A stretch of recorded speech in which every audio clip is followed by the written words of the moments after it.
What's up, YouTube? It's the Console Samurai, here to review the Evolve First Alpha, only on Xbox One. Because unfortunately, the PS4 version was delayed until late yesterday afternoon, so I didn't get a chance to really play that too much. Once I actually did get the game installed, I got into the server, which took about an hour. It took about an hour to actually get into the game. Not because of any cutscenes or setups, it just took an hour to connect. Which is a big issue. If it's going to be an hour to get into the game every time, that's not fun. Once I got in, I got to rank the hunters based on the order I'd like to play them, or the monster, because it's 4 hunters versus a monster. Of course, I ranked the monsters first.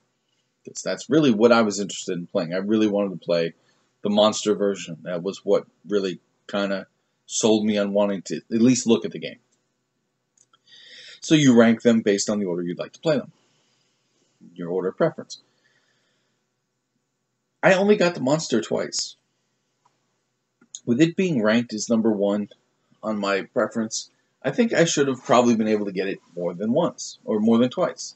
Because I went through I played a fair number of rounds. I did actually have to wait a lot. Because between rounds, or in the middle of a round, if you disconnect, you have to wait that hour again to get back into the servers. Now, this is just the alpha, so maybe that's not going to be a permanent problem. Maybe that's just a problem with the alpha, and we can just let that go. But why am I putting in the preference order that I'd like to play these things if it's going to completely disregard it and just give me either the medic or the trapper every single time?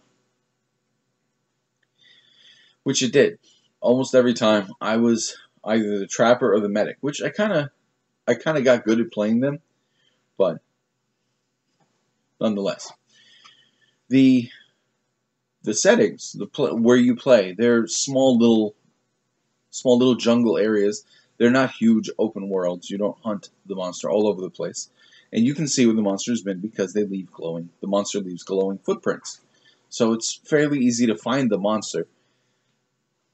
And you have plenty of tools at your disposal to either, if you're the medic, you can tranquilize the monster and slow him down and make him glow green so it's easier to find.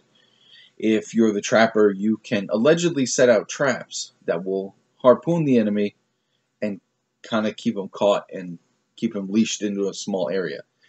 I found that the traps have a very, very close range to your character, so they don't really work that well. You have to actually know where the monster is going to be.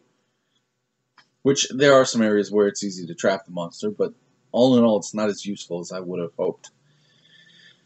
As I said, I did actually want to play the monster most, and I did get to play the monster a couple times. The monster's controls are actually pretty bad. He's difficult to move around. There's several.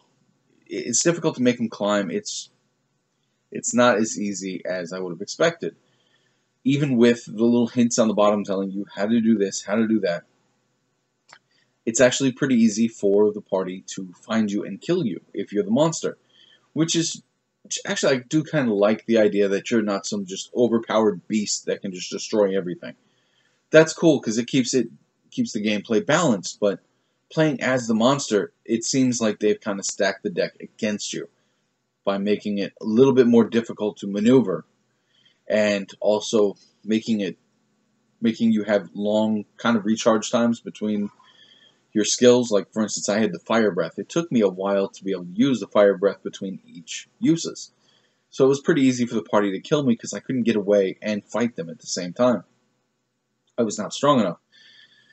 So the balance is a little bit shifted toward the hunters, which I do kind of not.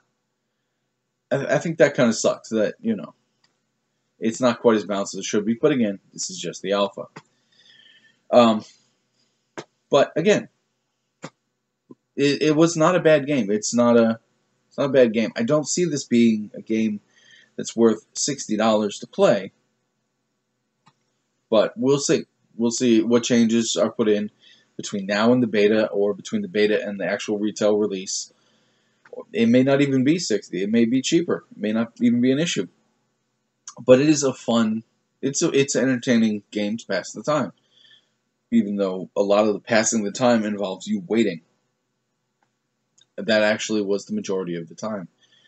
I did actually spend almost as much time waiting to get into the game as I did playing the game, which is extremely frustrating. And to the people who are working on this, you need to fix that, because that's not going to work.